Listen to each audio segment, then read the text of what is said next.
At 2:13 in the morning, camera 12 recorded me kneeling in the mud with its battery pack in my hand. The gasket is orange. The bay is open and empty. The date stamp had already stopped working by then. There should not have been an image at all. But the frame is steady and bright and close enough that you can see something standing behind me with one hand spread flat against the tree. My name is Evan Voss. I contract for the Department of Natural Resources, servicing trail cameras across Bellum Ridge Wildlife Management Area. The section's still closed since the washout took the road last spring. I swap cards, replace batteries, log activity, flag poachers, paperwork with hiking boots. I got sent in because 3 cameras, 12, 14, and 16, stopped sending health pings. Not photos, status only, battery, storage, temperature. All 3 dark inside the same 48 hours. Usually that means water, a bear, or somebody walking off with the hardware. I went in Thursday, alone. My partner called out sick, and this was supposed to be routine.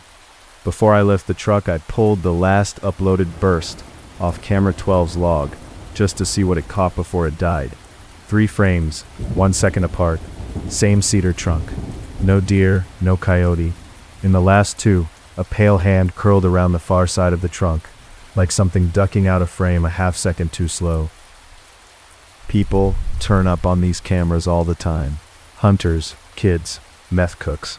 One hand in one frame wasn't what put me on edge. Scale was. I mounted camera 12 myself in May. Chest height, 36 inches. That hand sat 4 or 5 inches above where a man's hand falls reaching down. Not much. Enough. I hiked the old service road in, 2 miles of shale and standing water, where the culvert failed. Camera 14 first. Strap buckled, housing shut, nothing forced. Inside, the battery bay was empty. Not corroded, not chewed through. Clean, like it had been lifted out by fingers. The card held 1 image, time-stamped 3:11 that morning. A low white blur crossing the frame. Behind it, in the ferns, 2 points of eyeshine, the kind a deer throws back at infrared, aimed the wrong way from inside a deer's head. Camera 16 was on the ground. The security cable still locked around the trunk, but the bark underneath had been peeled away in long, wet strips, like something had drawn the whole tree through its teeth. The housing wasn't cracked. It had been opened the way you'd open a door. 32 infrared frames between 347 and 402, mostly empty woods. In 5, something stood at the edge of the shot. Not eyeshine, not an outline, just a column darker than the trees behind it. 1 pale oval near the top where a face should have thrown light back. It never crossed the frame. It appeared left, then right, then directly under the lens, close enough the sensor blew out white. The last image was smeared. Something wet dragged across the glass.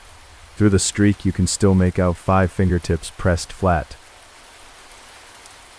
I should have hiked back to the ridge for signal and called it in right there. Instead, I went on to camera 12, the farthest unit, and the one with the hand. It was still mounted on the cedar, housing open, battery gone, card still seated. In the mud below it were footprints, if that's the word. Bare, toes too long, sunk deeper than the heel.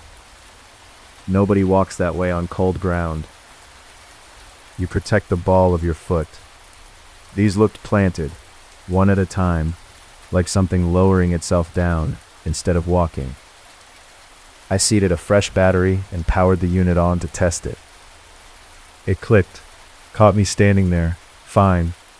Then on its own it clicked again. I checked the preview. My own jacket, small between the trees, much farther off than I could have walked, in the 1 second between frames. I sat down to check the old card before doing anything else. Standard practice when a unit misbehaves. The first 100 shots were ordinary. Black-tailed deer, a sow with 2 cubs, rain. Then the timestamps jumped from 11:08 p.m. to 1:52 a.m., with no restart gap logged between them. When these units lose power, The clock resets or drifts. This one hadn't reset. It had simply stopped recording for 2 hours. At 1:52, the cedar and the hand. At 1:53, the hand was gone, but a face sat low in the ferns, looking past the lens, not at it. Skin in infrared reads gray-white. This read the color of paper left too long in water. The next frame, same timestamp, same second, I was in it. My jacket, my pack, crouched with the battery bay open in my hands, exactly the way I'd be 20 minutes later.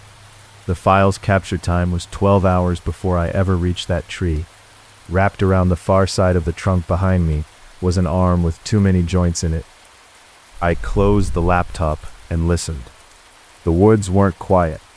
They were carrying one sound too clearly, mud releasing a foot, then taking the weight back. Not walking, leaning, testing, 30 yards downhill. I called out, said I was with the state, asked if someone needed help, because part of me still wanted this to be a lost hiker. No answer. Camera 12 clicked on its own behind me. The preview showed 2 pale lengths crossing the black, angled wrong for branches. They had knuckles. I dropped a battery packing up, bent to grab it, and in the drainage below, something straightened. I never saw all of it at once. A shoulder, the side of a head, one arm folded backward against bark, like it had rested there for hours. The skin looked smooth and wet, the way a salamander looks when you lift the rock off it. It stepped behind a cedar that wasn't wide enough to hide a man, and it wasn't visible on the other side. I pulled the fresh battery back out of camera 12 before backing up the trail. I wanted one fact in my hand: no power, no camera. I remember thinking those exact words. It clicked. Empty bay. I checked twice. Orange gasket, my thumbprint in the mud on the contacts. Nothing to power a shutter. It clicked again. Not a sound from somewhere in the trees. A shutter pulse, live, moving through the plastic against my palm. I ran, slid on shale, went down on one knee, caught a vine maple, kept going. The camera clicked the whole way up, steady as footsteps, one frame every 2 or 3 seconds. I shoved it in my pack to muffle it. It only got louder against the fabric. At the ridge, I got 1 bar and called dispatch. While it rang, I pulled the camera out to check the status window. The screen was dark, but behind the lens, something pale had filled the glass from the inside, pressing outward, like the housing had more depth than it should have had. You already have the footage. Your tech unit copied the cards and Deputy Holland's body camera. You have my call log at 2:21 a.m. and the GPS track off the state truck. What you keep asking is whether I staged it. Altered timestamps, planted images to cover for lost equipment. I didn't. Holland met me at the washout gate before dawn. He watched me empty the pack on the tailgate. Cards, the laptop, camera 14, camera 16, camera 12. Everything I carried was soaked through, except camera 12.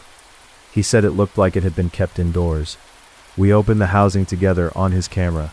No battery, no card. I'd pulled both myself hours earlier. You can hear me say so on his recording. Then he tilted the unit to check the contacts, and a clear fluid ran out through the hinge seam onto the tailgate. Not rain. It clung in strings. Holland swore and stepped back. The shutter clicked once more. The last image on the drive is taken from inside the housing, looking out past the open battery bay. It shows my face. It shows Holland at my shoulder. Between us and the tailgate paint, there's a third reflection neither of us was making. Subscribe if you want to hear what came back on camera 14 once the lab dried it out.